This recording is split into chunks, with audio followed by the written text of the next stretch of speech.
আমি জীবনে বাবা হইতে পারবো না। তার মানে ওর শখ পূর্ণ হয়েছে। আমার এটা কেন কাটলো ভাই? আমার একটাই দুঃখ ভাই, কেন কাটলো? আমারটা দেখার পর যেন আর কোনো ছেলের জীবন এবার নষ্ট না হয়। আসসালামু আলাইকুম বন্ধুগণ। আজ তোমার নতুন একটা নিউজ হাজির হয়েছি। সেনেস্ট হচ্ছে জুনিয়র শাকিব খান, তার তো গোপন অঙ্গ কেটে দিয়েছে তার স্ত্রী শেখা।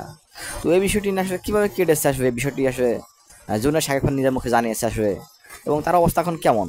তো বন্ধুগণ, আমরা সেই ভিডিওটাকে দেখে আসি। আমি জীবনে বাবা হইতে পারবো না, তার মানে ওর শখ পূর্ণ হয়েছে।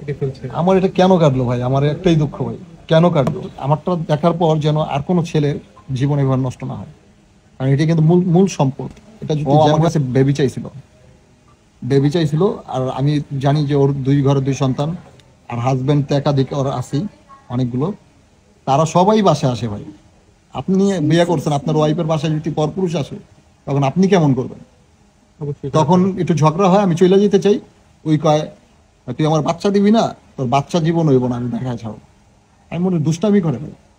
আর কারো কাছে বিচার দিলে তো আবার ঘুরায় ফেলে কথা। হঠাৎ করে আমাকে মনে করেন বলতেছি কি, তোমার জন্য ড্রিঙ্কস আছে। কি ড্রিঙ্কস? 75 টাকা করে যে ওই যে আছে বেকারিতে বিক্রি করে, মানে বিয়ারের হালকা ফ্লেভার, ওইটা বেবার্স নাকি? হ্যাঁ, রাইট রাইট, বেবার্স। ওইটাই, ওই যে স্প্রে ক্যানের মতো আর কি।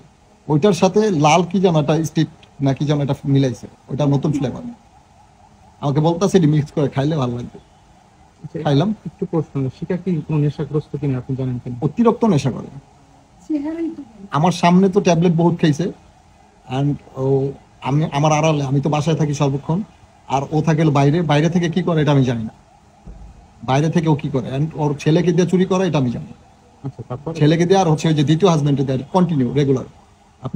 আপনারা যদি চান ওর ফোনটা যদি ট্র্যাক করেন, করবেন না আমি জানি, কিন্তু যদি করেন তাহলে ওর দ্বিতীয় হাজবেন্ডের সাথে প্রতিদিন 4-5 বার 10 বার করে কথা হয়, এটা পাবেন কল লিস্টে। আচ্ছা, তারপর যে ড্রিঙ্কস এর সাথে মিলালো, তারপর মিলানোর পরে আমাকে খাওয়াইছে। ও একটু জিবলা চেকা কয়, ভালো লাগে না, তুমি খাও। আমি কই, টাকার মাল যেহেতু আমি ঝালাই দিব, আচ্ছা খেয়ে ফেলি। খাওয়ার পরে মানে আমি টাকার মাল মনে করে খাইছি। হ্যাঁ, মানে এটা অপচয় করা তো আর ভালো না, এটা তো আর মদ না, এটা নর্মাল জিনিস 75 টাকা। পরে ওটা খাওয়ার পরে আমি 4-5 মিনিট পরে আর কিচ্ছু জানি না। একবারে ঘুম ভাঙার পরে দেখি কেউ নাই ঘরে। ঘুম ভাঙার পরে কেউ নাই, শুধু আমি আছি আর আমার রক্ত আছে, রক্ত দিয়ে বিছানা ভরা। এলাকায় যে আর্তনাদ করছি অনেক, যে আমাকে একটু বাঁচান, আমাকে একটু বাঁচান। তারা কিন্তু ইন্টারভিউ দিছে, আমার লুঙ্গি ভরা রক্ত ছিল। আমি গইরা পড়ে যাই, শক্তি পেতাছি না, এমনি এমনি পড়ে যাই। এখন যেরকম শক্তি পাই না, ওই সেম ছিলাম। তারপর হচ্ছে আমার ওই যে নারায়ণগঞ্জের কিছু মিডিয়া কর্মী আসলো। আসার পর হসপিটালে বসে ভিডিও করে ওনারা ছাড়ছে, উদাম গাইছিলাম। ওইটাই মনে করতেছে যে আমি মনে হয় এই হাসপাতাল থেকে রিলিজ হয়েছি, কিন্তু না, ওইটা হচ্ছে নারায়ণগঞ্জের বন্দরের একটা ছোট একটা হসপিটাল আর কি। ওইখান থেকে তারা ঢাকা মেডিকেলে পাঠানো হয়েছে। পুলিশে এসে আমাকে দিয়ে গেছে এখানে।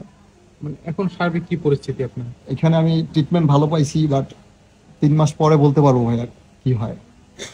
কিন্তু 100% শিওর, আমার মাও ইন্টারভিউতে বলছে, আমি শুনছি, কিন্তু আমাকে কেউ বলেনি আমি জীবনে বাবা হইতে পারবো না। তার মানে ওর শখ পূর্ণ হয়েছে। এটার জন্য ও মানে আমার জীবনটা যে নষ্ট করছে, আমার জীবনটা যে নষ্ট করছে, এটার একটা সুস্থ একটা কঠিন একটা বিচার চাই। আমার আমার আমারটা দেখার পর যেন আর কোনো ছেলের জীবন এবার নষ্ট না হয়। কারণ এটা কিন্তু মূল মূল সম্পদ। এটা যদি জ্যাম হয়ে থাকে, পেট ফুলে আমার সময় প্রস্রাব করতে পারবে না। আচ্ছা সাকিব ভাই, মিডিয়ার বরবতে কিন্তু আমরা দেখতে পাচ্ছি যে এরকম ঘটনা কিন্তু অহরহ হচ্ছে আমাদের দেশে, যে পুরুষের প্রসঙ্গ কেটে ফেলছে। আমার এটা কেন কাটলো ভাই? আমার একটাই দুঃখ ভাই, কেন কাটলো? আর আমাকে 5 লাখ টাকা কাবিন করে, 2 বার কাবিন করে, আমাকে একাধিকবার আমাকে এরকম ভাবে মনে করেন হ্যারাসমেন্ট করছে। হ্যারাসমেন্ট করে তারপর কাবিন করছে। বেকার ছেলের কি 5 লক্ষ টাকা কাবিন হয়? আচ্ছা, শেষ করে দাও। আমরা জানি সোশ্যাল মিডিয়া আপনি বেশ জনপ্রিয়, দুনিয়া শাকিব হিসেবে বেশ জনপ্রিয়। আপনার সেই